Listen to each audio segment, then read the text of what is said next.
kita tahu bahwa terjun ke dunia politik, apalagi Anda backgroundnya tadi akademisi, dua-duanya lah kita katakan seperti itu. Orang sering mengatakan ongkosnya sangat mahal. Ongkos dalam arti tidak hanya selalu masalah money gitu ya, tapi ongkosnya terlalu mahal untuk mereka yang mungkin tadinya berada di posisi-posisi idealisme.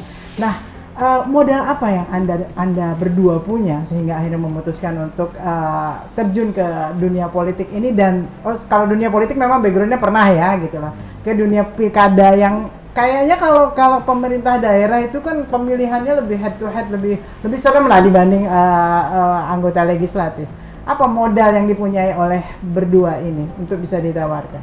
Saya cuma ada 2 modalnya dalam konteks hidup. Apalagi ini adalah sebuah perjuangan. Pertama, kita perlukan semangat. Semangat apa? Semangat juang untuk membuat masyarakat kita bisa lebih sejahtera. Konsep kesejahteraan.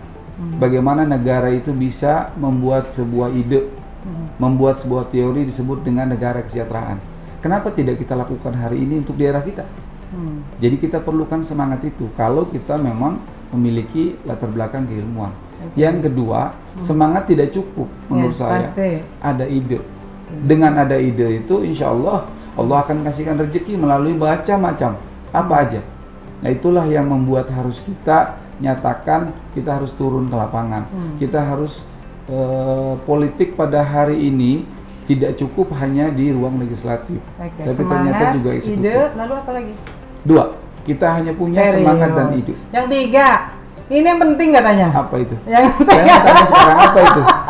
Orang bilang yang 3 kemahalan ini, apa nggak punya? Nggak orang selalu mengatakan mau terjun tuh yang 3-nya ini yang agak repot. Kita tidak bisa pungkiri itu. Pasti ada ya. Money, uang, itu relatif. Relatif kita bisa lihat.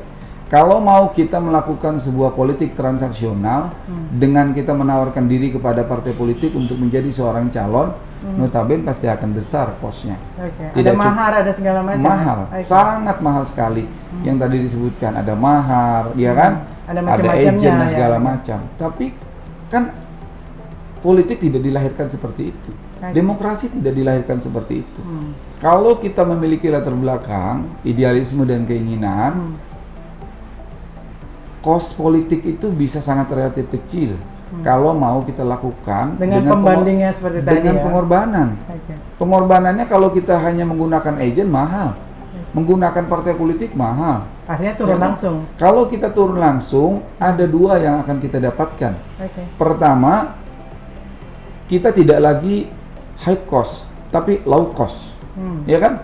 Syukur-syukur kita maksimal di middle cost. Mudah-mudahan tidak pakai middle lah, kita low cost aja lah. Itu yang pertama. Yang kedua, kita tidak hanya bercerita atau mendengarkan cerita ada keluhan masyarakat, informasi dari media, informasi dari siapapun, tidak. Kita langsung turun ke lapangan. Kita karena proses awalnya harus seperti itu ya untuk verifikasi. Kita dengarkan masyarakat, kita berdiskusi dengan bahasa kita berdiskusi dengan mereka hati ke hati, apa yang mereka alami selama ini.